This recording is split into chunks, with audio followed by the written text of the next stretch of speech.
Welcome to JLTV7 news. Telangana రాష్ట్రంలో ఉన్న సుమారు 40 లక్షల కురుమలు చేస్తున్న డిమాండ్లను రాష్ట్ర ప్రభుత్వం, కేంద్ర ప్రభుత్వం నెరవేర్చే అవసరం ఎంతైనా ఉంది. కేవలం ఒకే ఒక డిమాండ్ నెరవేర్చిన రాష్ట్ర ప్రభుత్వం తెలంగాణ రైతాంగ సాయుధ పోరాట యోధుడు తొలి అమరుడు దొడ్డి కొమరయ్య కురుమ జయంతి వర్ధంతి వేడుకలు నిర్వహిస్తున్నారు. అయితే దొడ్డి కొమరయ్య కురుమ విగ్రహం ట్యాంక్ బండిపై పెట్టాలని బీఆర్ఎస్ ప్రభుత్వ హయాంలో రాష్ట్ర కురుమల డిమాండ్ను పెడచెవిన పెట్టింది. రాష్ట్రంలో బీఆర్ఎస్ ప్రభుత్వం మారి కాంగ్రెస్ ప్రభుత్వం వచ్చినప్పటికీ ఈ డిమాండ్ పట్టించుకున్న పాపాన పోలేదు. ఇదిలా ఉండగా కేంద్ర ప్రభుత్వం వరంగల్లో ఎయిర్పోర్టు నిర్మాణానికి గ్రీన్ సిగ్నల్ ఇచ్చింది. అన్ని హంగులతో వరంగల్ ఎయిర్పోర్టు నిర్మాణానికి సిద్ధమవుతూ ఉండడంతో ఈ ఎయిర్పోర్టుకు దొడ్డి కొమరయ్య కురుమ పేరు పెట్టాలని రాష్ట్ర వ్యాప్తంగా కురుమలు డిమాండ్ చేస్తున్నారు. ఇటీవల జరిగిన దొడ్డి కొమరయ్య కురుమ 98వ జయంతి వేడుకల్లో ప్రతి ఒక్కరి కోరిక డిమాండ్ ఇది ఒకటే అని తేటతెల్లం చేస్తున్నాయి. కోకాపేటలో 5 ఎకరాల భూమిలో రాష్ట్ర కురుమ విద్యార్థి హాస్టల్ భవనం దొడ్డి కొమరయ్య ఆత్మగౌరవ భవనం ప్రారంభోత్సవ కార్యక్రమంలో ప్రముఖ ప్రొఫెసర్ కంజి ఐలయ్య షెపర్డ్ కురుమ ప్రధాన ఈ డిమాండ్ను సీఎం రేవంత్ రెడ్డి దృష్టికి తీసుకొచ్చారు. ఈ డిమాండ్ తెలంగాణ రాష్ట్ర నలుమూలల నుంచి దొడ్డి కొమరయ్య కురుమ జయంతి వేడుకల్లో వరంగల్ ఎయిర్పోర్టుకు దొడ్డి కొమరయ్య కురుమ పేరు పెట్టాలని ఏకైక డిమాండ్ మార్మోగింది. రాష్ట్రంలో ఉన్న కాంగ్రెస్, బీజేపీ, బీఆర్ఎస్ ప్రధాన పార్టీలపై ఈ డిమాండ్పై నడుంబిగించాల్సిన అవసరం ఉంది. కాంగ్రెస్, బీజేపీ, బీఆర్ఎస్ పార్టీలలో అధిక సంఖ్యలో కురుమ నేతలు ఉన్నారు. ముఖ్యంగా కాంగ్రెస్, బీజేపీ రాష్ట్ర కేంద్ర ప్రభుత్వాలు వరంగల్ ఎయిర్పోర్టుకు దొడ్డి కొమరయ్య కురుమ పేరు పెట్టాలని కోరిక డిమాండ్ నెరవేర్చే బాధ్యతలు ఉన్నాయి. రాష్ట్ర ముఖ్యమంత్రి యనమల రేవంత్ రెడ్డి ఒకవేళ వరంగల్ ఎయిర్పోర్టుకు దొడ్డి కొమరయ్య కురుమ పేరును ప్రతిపాదన చేసి కేంద్ర ప్రభుత్వానికి సిఫార్సు చేయాల్సిన అవసరం ఉంది. అలాగే కేంద్ర ప్రభుత్వం ఈ సిఫార్సు తూచా తప్పక ఓకే చేయాల్సిన అవసరం లేకపోలేదు. రాష్ట్ర కురుమ సంఘం, రాష్ట్ర కురుమ మహిళా సంఘం, రాష్ట్ర కురుమ యువత, రాష్ట్ర కురుమ యువ చైతన్య సమితి, దాని అనుబంధ సంఘాల నేతలు, సభ్యులు ఒకే మాట ఒకే బాటగా వరంగల్ ఎయిర్పోర్టుకు దొడ్డి కొమరయ్య కురుమ పేరు పెట్టాల్సిందే అనే డిమాండ్ను రాష్ట్ర ప్రభుత్వం, కేంద్ర ప్రభుత్వం ఏ మేరకు నెరవేర్చగలదో వేచి చూడాల్సిందే అని రాజకీయ విశ్లేషకులు భావిస్తున్నారు. ఈ పేరుపై రాష్ట్ర కాంగ్రెస్ ప్రభుత్వంపై, కేంద్ర ప్రభుత్వంపై పెద్ద ఎత్తున ఒత్తిడి తెచ్చేందుకు సన్నాహాలు చేస్తున్నారు.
అలాగే సీనియర్ మహిళా నాయకులు మంత్రి కళావతక్క గారు కూడా వచ్చారు.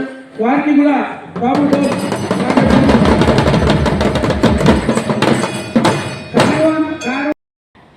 జయశంకర్ పేరుతో పెట్టారు. వీళ్ళిద్దరూ ఆనాటి ప్రభుత్వము అండగా ఉన్న వ్యక్తులు. అయితే తర్వాత కేంద్ర ప్రభుత్వం తెలంగాణలో ఒక సెంట్రల్ యూనివర్సిటీ ఆదివాసుల కోసం ఏర్పాటు చేయాలన్నప్పుడు ఆ యూనివర్సిటీ పేరు ఇక్కడ మనం చేసిన పోరాటం, ఇక్కడ నేను రాసిన సమ్మక్క సారక్క ఆర్టికల్స్ ఆధారంగా కేంద్ర ప్రభుత్వము ములుగులో వచ్చిన యూనివర్సిటీకి సమ్మక్క సారక్క దొడ్డి కొమరయ్యకు వరంగల్ ఎయిర్పోర్ట్ గనక పేరు పెడితే దొడ్డి కొమరయ్య ప్రపంచ గుర్తింపు తెచ్చే మహామేధావి. ఆయనకు 100 సంవత్సరాలు వచ్చే నాటికి, మనం అదే 100 సంవత్సరాల జయంతి చేసుకునే నాటికి ఆ ఎయిర్పోర్ట్ తయారైతే మనందరము ఒక ప్రైవేట్ జెట్ మాట్లాడుకొని హైదరాబాద్ పోదాం. విమానం ఎక్కుదామా వద్దా? ఎక్కుదాం సార్. ఎంతకాలము గొర్రెలతో నడిచి నడిచి నడిచి మన తాత ముత్తాతలు ముళ్ళిరిగి, జంతువులు కొట్టి, గుడ్డేలుగులు చేతులు నరికి మన తాత ముత్తాతలు చచ్చిపోయినరే. ఇక మన ముందున్న కర్తవ్యం అంతా మన పిల్లల్ని విమానాలు ఎక్కించి దేశంలో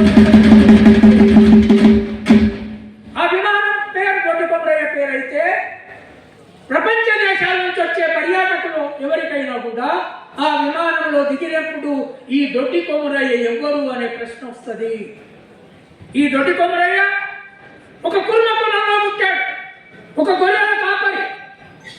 గొర్రెల కాపరి ప్రపంచంలో దేవుడుగా గుర్తింపబడతాడు. ఎందుకు గొర్రెల కాపరి ప్రపంచంలో? నేను అందుకే నా పేర కంచాయిలయ్య చెప్పండి అని ఇంగ్లీష్లో పెట్టుకున్నాను. ఈ ప్రపంచానికి ఎందుకు గొర్రెల కాపరి? గొర్రెను మించిన జంతువు ఈ ప్రపంచంలో లేదు. గొర్రె శరీరం అనేది ఏ భాగము వృధా పోదు.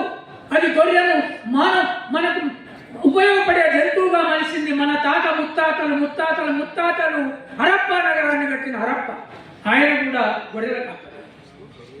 గొర్రె తోలు డోలుకు మనం పెట్టుకుంటాం, అది డప్పులకైతుంది. గొర్రె తోలు చెప్పులు కూడా అయినాయి. గొర్రె బొచ్చు ఉన్నాయింది, గొర్రె బొచ్చు దొంగడైంది. గొర్రె బొచ్చు మొత్తం చలి నుండి మానవ జాతిని కాపాడింది. గొర్రె మాంసము పాలు పెరుగైనాయి. గొర్రె మాంసం ఆహారమైంది. గొర్రె పాలు పెరుగైనాయి, పెరుగు చల్లైంది, చల్ల నెయ్యి అయింది. నెయ్యి వాళ్ళు తాగిండ్రు మనల్ని బక్కపలసగా కావచ్చు.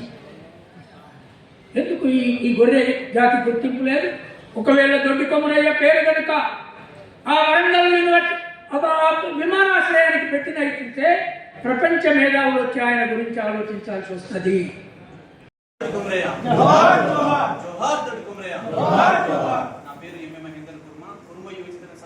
రాష్ట్ర వర్కింగ్ ప్రెసిడెంట్.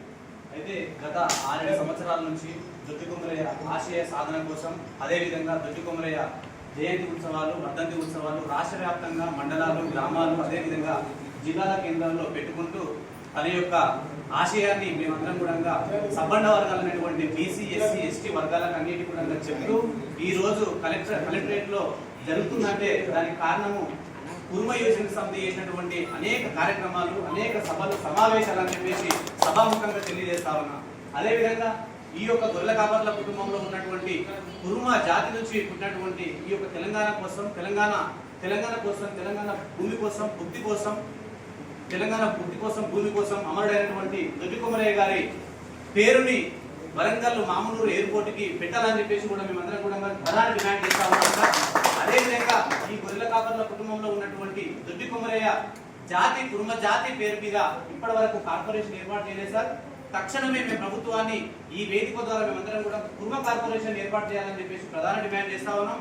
అదేవిధంగా ట్యాంక్ బండ్ పైన దొడ్డి కొమరయ్య విగ్రహాన్ని ప్రభుత్వమే పెట్టి విగ్రహాన్ని పెట్టాలని చెప్పేసి కూడా ప్రధాన డిమాండ్ చేస్తా ఉన్నాం. అదేవిధంగా రాష్ట్ర వ్యాప్తంగా ఉన్నటువంటి ఇల్లిటరేట్ పీపుల్ కుటుంబాలు ఏదైతే ఉన్నారో ప్రత్యేకంగా వీళ్ళ కోసం గ్రామాలలో ఎడ్యుకేషన్ హబ్స్, జిల్లా లెవెల్లో ఎడ్యుకేషన్ హబ్స్ తీసుకురావాలని చెప్పేసి ఇప్పటికి కూడా గుర్ర దాచుకుంటూ అడవి పాలైనటువంటి ఈ కుర్మ జాతి తప్పనిసరిగా రాష్ట్ర ప్రభుత్వం ఈ ఇల్లిటరేట్ పీపుల్ అందరినీ కూడా తీసుకొచ్చి ఎడ్యుకేషన్ వైపు మళ్లించాలని చెప్పేసి కూడా యువత తరఫున ఒక చదువుకున్న వ్యక్తిగా, ఒక మేమందరం కూడా సమాజంలో తిరుగుతున్న వ్యక్తులుగా మా అందరూ కూడా ఆవేదన, మా యొక్క లక్ష్యం కోసం ప్రభుత్వం పనిచేస్తుందని చెప్పేసి కూడా ప్రధాన డిమాండ్ చేస్తా ఉన్నాం. అదేవిధంగా ఇప్పటికీ రాష్ట్ర ప్రభుత్వం చాలా గొప్ప నిర్ణయం తీసుకోవడం చాలా మనందరికీ కూడా సంతోషకరమైన విషయం. ఏది అంటే నిన్న లాస్ట్ వీక్ లో 42% సబ్బండ వర్గాలకి, బీసీలకి 42% రిజర్వేషన్ తీసుకురావడం అనేది చాలా చరిత్రాత్మక నిర్ణయం అని చెప్పేసి మనం అందరం కూడా తెలుసుకోవాలి. అదేవిధంగా భవిష్యత్తులో కూడా సబ్బండ వర్గాలకు, ఎస్సీ, ఎస్టీ, బీసీలకి ఈ యొక్క కాంగ్రెస్ ప్రభుత్వంలో రేవంత్ రెడ్డి గారి ఆధ్వర్యంలో జరుగుతాయని చెప్పేసి మేమందరం ఆశిస్తూ భవిష్యత్తులో కూడా ఈ యొక్క జయంతి ఉత్సవాలు, ఈ యొక్క వర్ధంతి ఉత్సవాలు ఘనంగా మేమందరం కూడా జన సమీకరణ చేసే కేపబిలిటీ మాకు ఉంది సార్. ఇది కాన్ఫరెన్స్ హాల్లోనో, పెద్ద హాల్లోనో పెట్టేసి ఒక సమావేశంగా పెట్టుకున్నట్లయితే ఈ యొక్క దొడ్డి కొమరయ్య ఆశయాలను 100 మందికి తెలియజేయాల్సిన అవసరం మన పైన ఉందని చెప్పేసి మేమందరం ఆశిస్తూ మరొకసారి దొడ్డి కొమరయ్య 98వ జయంతి ఉత్సవాల శుభాకాంక్షలు తెలియజేస్తా ఉన్నా. జోహార్ దొడ్డి కొమరయ్య, జోహార్ దొడ్డి కొమరయ్య.